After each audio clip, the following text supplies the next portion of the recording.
The sun hung low over Maplewood Heights, casting long shadows over the pristine, uniform houses of the HOA-controlled neighborhood. Ethan Caldwell, a hardworking widower, stood proudly in his yard, admiring the brand-new wooden fence he had just installed. It wasn't just a structure, it was a statement, a barrier of protection, both for his home and for his daughter Lily's beloved golden retriever, Max. The last few months had been tough, but with each board nailed into place, Ethan felt a sense of stability returning to his life. However, he had unknowingly stirred the wrath of the most powerful man in the community, Bradley Whitmore, the ruthless president of the HOA. While Ethan washed his hands in the sink, a deep rumble shook the ground beneath him. Confused, he rushed to his front porch just in time to see a bulldozer smashing through his brand-new fence, splintering the wood like matchsticks. His stomach twisted. He barely had time to process what was happening before he spotted Bradley, standing arrogantly on the sidewalk with his arms crossed, a smug smirk stretched across his face. "You were warned, Caldwell," Bradley called out, his voice dripping with condescension. "HOA regulations don't allow unauthorized modifications. Consider this a lesson." The words sent a shockwave through Ethan's body. A warning? There had been no warning. He had followed every rule, filed every permit. How could this be happening? Fury bubbled beneath Ethan's skin as he stormed toward Bradley, his fists clenched at his sides. "You had no right," he seethed, his voice tight with rage. But Bradley merely chuckled, shaking his head as if Ethan were a foolish child who didn't understand the way things worked. "I have every right," he sneered, "and if you have a problem with that, take it up with the board." The board? Everyone knew the HOA board was nothing more than Bradley's personal puppets, a group of homeowners too afraid to challenge his authority. Ethan felt the weight of the injustice crushing down on him. He had built that fence for his family, and in mere seconds it had been ripped away from him. But as Bradley turned on his heel, walking away with the confidence of a man who had won yet another battle, Ethan made a silent vow. This wasn't over. Ethan paced back and forth in his living room, his mind a storm of anger and disbelief. The shattered remains of his fence still lay scattered across his yard, a cruel reminder of Bradley Whitmore's unchecked power. He had heard stories, neighbors whispering about Bradley bending the rules to his will, forcing homeowners into compliance with veiled threats and outrageous fines.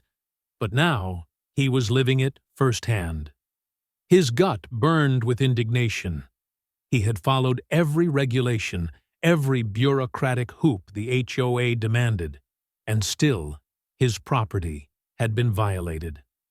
As his hands curled into fists, an idea formed, sharp and unyielding. If Bradley thought he could bulldoze through Ethan's rights as easily as he had bulldozed that fence, he was about to find out just how wrong he was. The next morning, Ethan sat across from Rebecca Monroe, a sharp-witted attorney and an old friend from college. She flipped through the HOA bylaws with practiced ease, her brow furrowing. "This doesn't make sense," she murmured, tapping the paper with a manicured nail. "Your permit was approved. The fence was within regulation. Bradley had no legal grounds to take it down." A slow, dangerous smile spread across her lips. "And if he acted outside of his authority, that makes this criminal destruction of property." Ethan exhaled, a mixture of relief and anticipation tightening in his chest. He wasn't crazy. He wasn't imagining the injustice. Bradley had overstepped, and now there was proof. But just as the tide seemed to turn in Ethan's favor, Rebecca's expression darkened. She leaned back in her chair, her gaze sharp with something colder than legal strategy. "Ethan, I've seen cases like this before," she said, her voice low. Bradley isn't just some power-hungry HOA president. He's protected. The board is in his pocket. The local zoning officials look the other way. And I'd bet my career that there's money involved. Ethan felt his stomach knot. He had expected resistance, but this? Corruption that ran deeper than just a neighborhood dictatorship? He had assumed he was fighting for his fence, but now it was clear. This was much bigger than he ever imagined. Ethan stood outside the Maplewood Heights HOA office, staring at the sleek glass-paneled building that housed the very system he was now fighting against. Inside, behind those polished walls, Bradley Whitmore sat like a king, ruling over the neighborhood with unchecked arrogance. But today, Ethan wasn't here to play by Bradley's rules.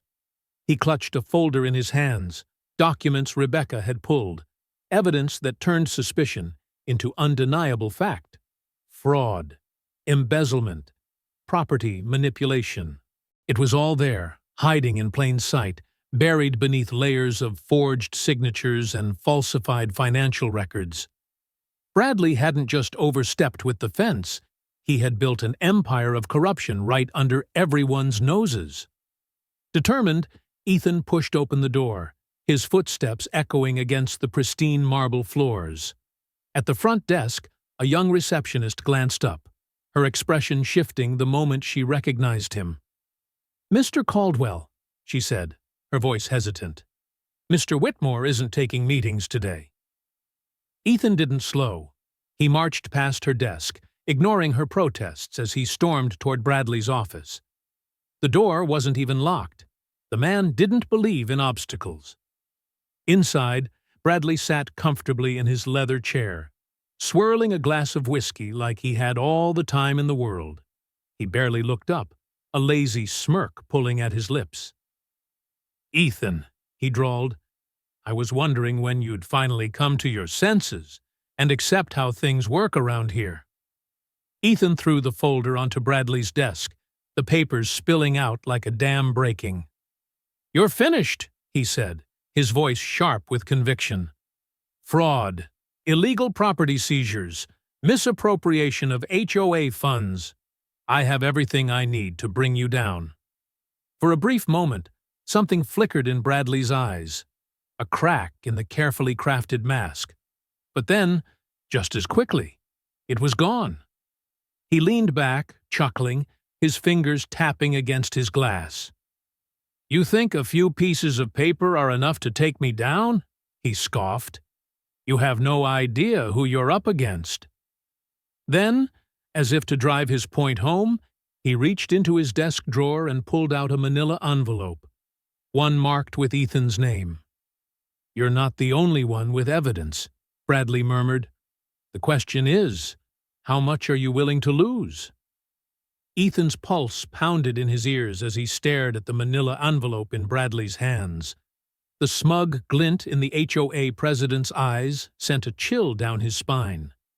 Bradley slid the envelope across the desk, his fingers lingering on the edges like a man savoring his power. "Go ahead," he taunted. "Take a look. You're not as clean as you think you are, Caldwell." Ethan hesitated before snatching it up and pulling out the contents. His stomach lurched. Inside were bank statements, forged documents, and accusations tying him to unpaid HOA fees, property violations, and even legal threats he had never made. It was a web of deceit so expertly crafted that if he didn't know better, he might have questioned his own innocence. Bradley leaned forward, his voice a low whisper laced with menace. "You take me down. I take you with me," he said. "Think about it, Ethan. A single complaint from me, and you're buried in lawsuits for the next 10 years. You lose your house, your reputation, gone. Lily, homeless."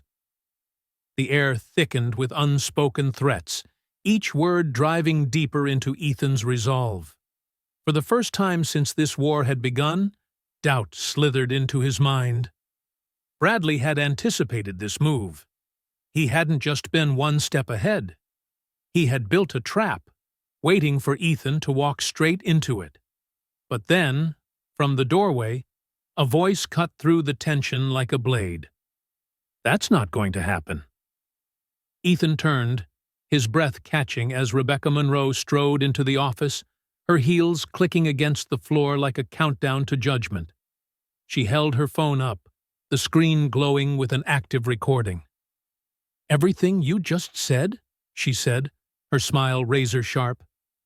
"It's on tape."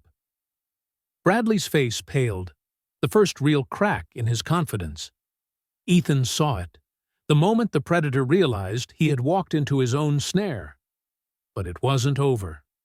Not yet. Because as Rebecca placed a thick legal folder on the desk, she looked Bradley dead in the eye and said, "And that's not even the worst part." Bradley's fingers twitched over his whiskey glass, his once unshakable confidence unraveling as Rebecca's words hung in the air. His jaw tightened, and for the first time, Ethan saw something flicker behind those cold, calculating eyes. Fear. Rebecca placed the legal folder in front of him, tapping it once with deliberate finality. "This," she said smoothly, "is a full forensic audit of the HOA's financials. Every dollar you stole, every forged signature, every illegal eviction, it's all here." Bradley scoffed, but his smirk faltered. Ethan could see the wheels turning in his mind, calculating his escape routes, searching for some last-minute power move to claw his way out. But there was none. He had finally lost control.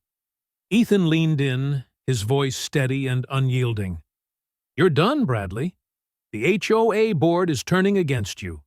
The homeowners are filing a class action lawsuit. And in about 15 minutes, the sheriff is going to walk through that door with a warrant for your arrest." The color drained from Bradley's face.